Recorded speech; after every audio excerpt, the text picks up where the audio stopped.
नमस्कार मित्रों, स्वागत है आपका। मेरा नाम संतोष कुमार है और मेरे बारे में अधिक जानने के लिए आप डिस्क्रिप्शन में दिए गए मेरे सोशल मीडिया लिंक को देख सकते हैं।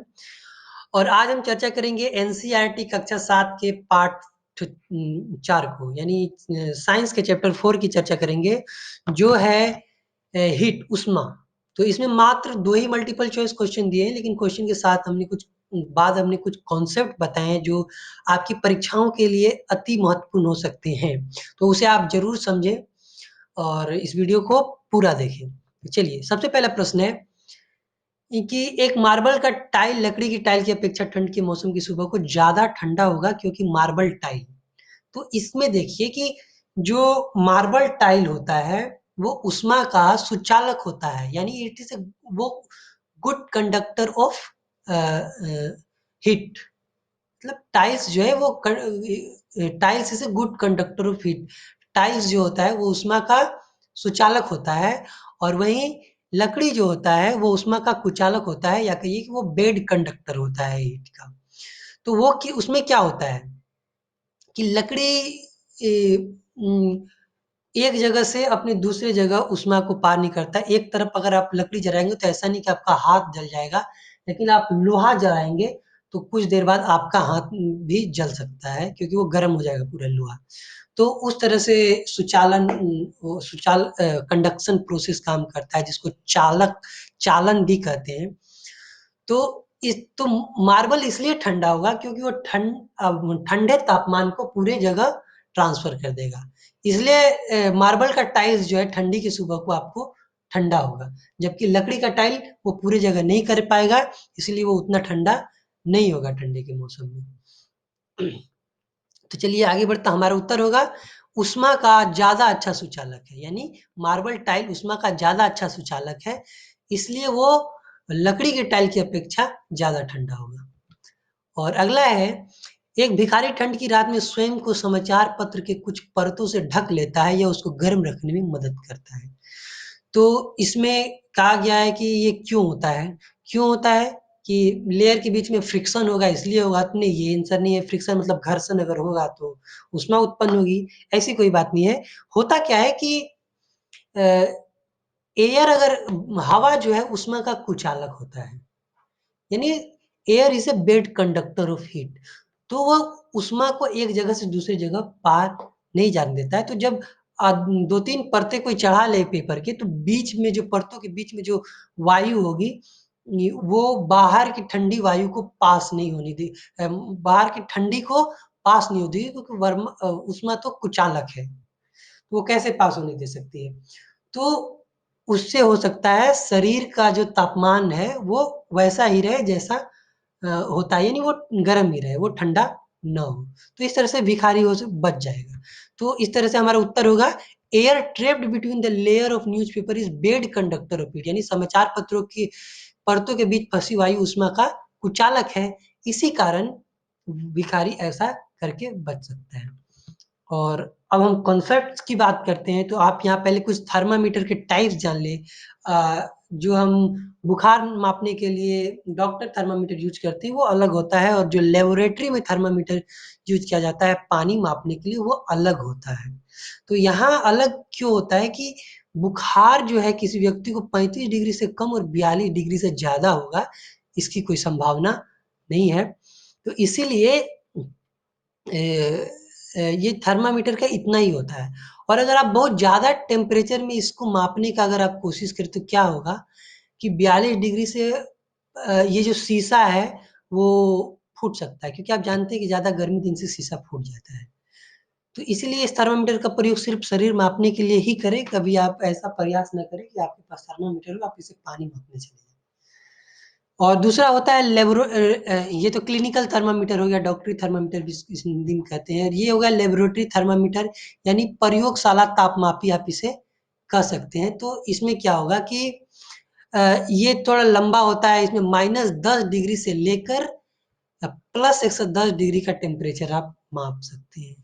तो ये अलग है उससे, इसे ये बुखार इससे नहीं मापा जाता है, क्योंकि जब इससे मापा जाता है तो इसको सीधा रखना पड़ता है, जबकि आपने डॉक्टरी थर्मामीटर को देखा वो तिरछा रखा जाता है। तो इसलिए इससे बुखार नहीं मापा जाता है और उस बुखार मापने वाले थर्मामीटर से आप पानी नहीं माप सकते। तो ये बात आप जान के रखें। और बाकी मैक्सिमम मिनिमम थर्मामीटर होता है जो वैज्ञानिक यूज करते हैं, तो उसकी चर्चा उतनी नहीं है हमारे पुस्तक में, इसलिए हम उसे अभी छोड़ रहे हैं। वो आगे की कक्षा में हो सकता है हम पढ़ें। तो ये डिजिटल थर्मामीटर भी एक होता है। तो डिजिटल थर्मामीटर क्या होता है कि इसमें पारा नहीं होता है। ये जो दोनों आप थर्मामीटर देख रहे हैं, इसमें पारा होता है जो टेम्परेचर मापने पे ऊपर चढ़ने लगता है, क्योंकि कोई चीज़ गर्म होती है तो ऊपर जाती है। लेकिन इसमें पारा नहीं होता है डिजिटल थर्मामीटर में। तो ये ज़्यादा सेफ होता है, क्योंकि पारा जो होता है वो विषाक्त पदार्थ है, वो पॉइजनस है, तो वो हानि पहुंचा सकता है। अगर वो थर्मामीटर फूट जाए, उसको नुकसान हो जाए, तो उसको डिस्पोजल करना भी सही नहीं है इधर उधर। तो इसलिए डिजिटल थर्मामीटर ज़्यादा सेफ है। अब चलते हैं हम कुछ और कॉन्सेप्ट जो जिससे अलग अलग तरह से प्रश्न पूछे जाते हैं आपसे। यहाँ हम सीखेंगे कि ऊष्मा का स्थानांतरण की क्या-क्या प्रक्रियाएँ हैं। तो एक है चालन, जिसको इंग्लिश में कंडक्शन कहते हैं। तो कंडक्शन में क्या होता है कि जैसे ये लोहा है, अगर आप इसको यहाँ से गर्म करें, तो ये धीरे-धीरे गर्म होते-होते यहाँ तक पूरा गर्म हो जाएगा। पहले ये यहाँ गर्म होगा, यहाँ का जैसे इधर आप मोम अगर पिघला दें, मोम चिपका दें, तो पहले इधर का मोम गिरेगा, फिर ये गिरेगा, तब ये जाके गिरेगा। मतलब डायरेक्ट यहाँ तक नहीं जाएगा, धीरे-धीरे करके ये जाएगा। तो ये प्रक्रिया जो है ये कंडक्शन कहलाती है, चालन कहलाती है। ठीक। तो इसके अलावा जो ऊष्मा का स्थानांतरण होता है, वो होता है संवहन विधि द्वारा। तो संवहन विधि में क्या होता है कि पानी जो है और वायु है, वो दोनों ही ऊष्मा का बेड कंडक्टर है, कुचालक है।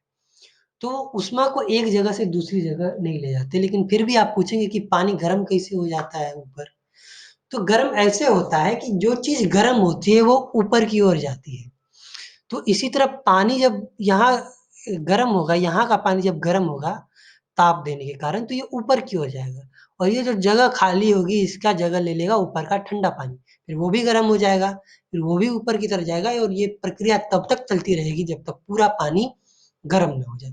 और इसी तरह वायु में भी होता है, इसके आसपास की वायु गर्म होगी तो ये ऊपर की ओर जाएगी, और इसके बगल की वायु उसका जगह ले लेगी। तो ये प्रक्रिया चलेगी, तो इसके आसपास का थोड़ा-सा टेम्परेचर गर्म हो जाएगा, लेकिन ये ज़्यादा दूर तक नहीं जाएगा, क्योंकि वायु गर्म होकर ऊपर जा रही है। तो वो हो सकता है वो ऐसे जाए और फिर इस तरह ऊपर जाने लगे। अचानक तो ऊपर नहीं जाएगी, क्योंकि तुरंत अभी ठंडा हवा इधर आएगा, ये गर्म इधर जाएगा, तो तभी ऊपर जाएगी। तो इस तरह से करके वायु का में ऊष्मा का स्थानांतरण होता है, जिसको संवहन कहते हैं। तो पानी, वायु और जल दोनों में ऊष्मा का जो स्थानांतरण होता है, वो संवहन द्वारा ही होता है।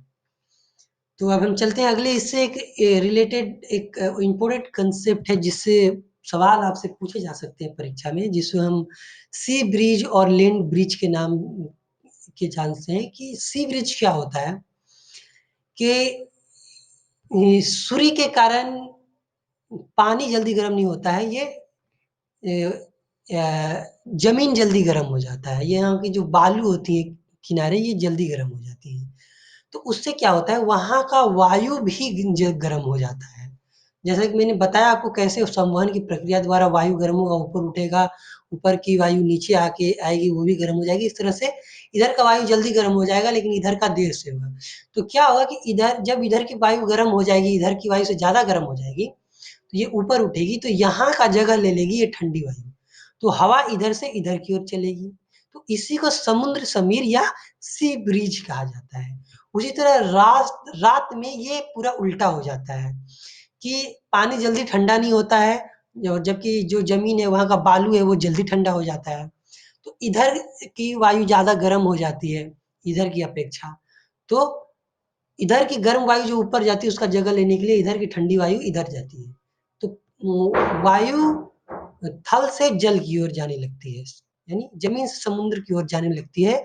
तो ये लैंड ब्रिज कहलाता है, यानी थल समीर कहलाता है। आप देख सकते हैं, दिन को ये ऐसे ठंडी वायु इधर जाएगी और गर्म वायु इधर आएगी, और इधर रात को उल्टा हो जाएगा, ठंडी वायु इधर आएगी और गर्म वायु इधर जाएगी। तो ये प्रक्रिया जो है संवहन में की प्रक्रिया से ये आप टेम्परेचर में समुद्री किनारों के टेम्परेचर में ऐसा देखने को आपको मिलेगा। तो चलिए आगे चलते हैं।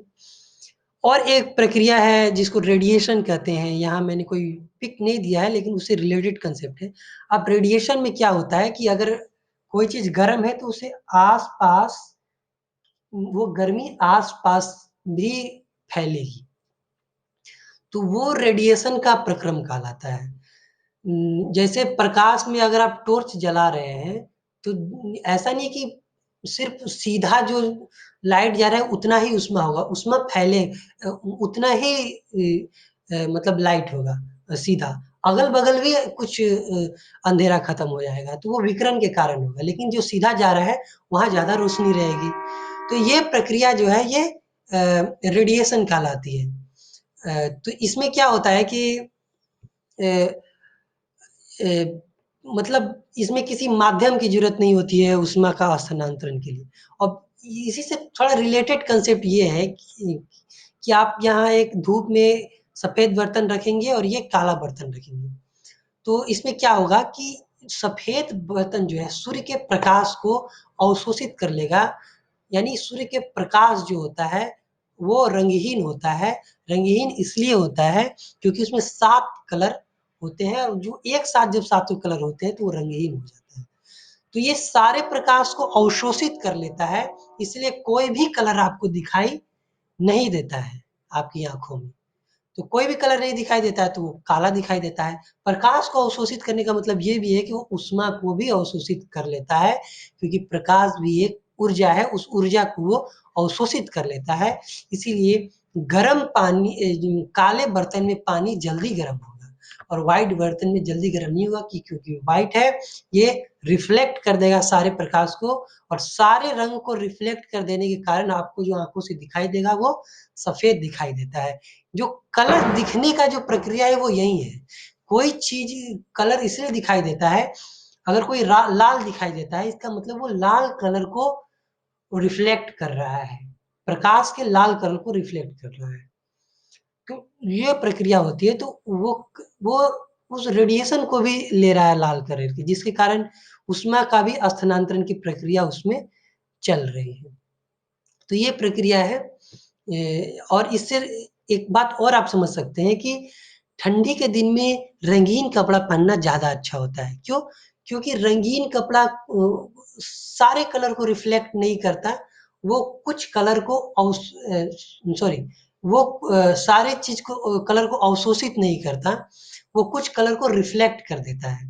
जैसे अगर लाल कलर का कपड़ा पहना है तो लाल को रिफ्लेक्ट कर देता है, तो उसमें क्या होता है उसमें उसके कारण वो ज़्यादा गर्मी देता है, जबकि ये जो सफ़ेद कलर का कपड़ा होता है, जो हम ठंडी के दिन में गर्मी के दिन में पहनते हैं, वो सबको रिफ्लेक्ट कर देता है और उसमें वो ज़्यादा गर्म नहीं दे पाता, सफ़ेद कपड़ा। तो ये चीज़ भी आपसे परीक्षा में पूछी जा सकती है, तो इस बात का आप ध्यान रखें। तो मुझे लगता है स्लाइड खत्म हुआ और आज का हमारा चैप्टर आज का खत्म होता है। आप लोग को सभी भाषाओं में धन्यवाद और इस वीडियो को लाइक करें, शेयर करें और अगर नहीं किया है सब्सक्राइब तो ज़रूर सब्सक्राइब करें। आप लोग फिर से सभी भाषाओं में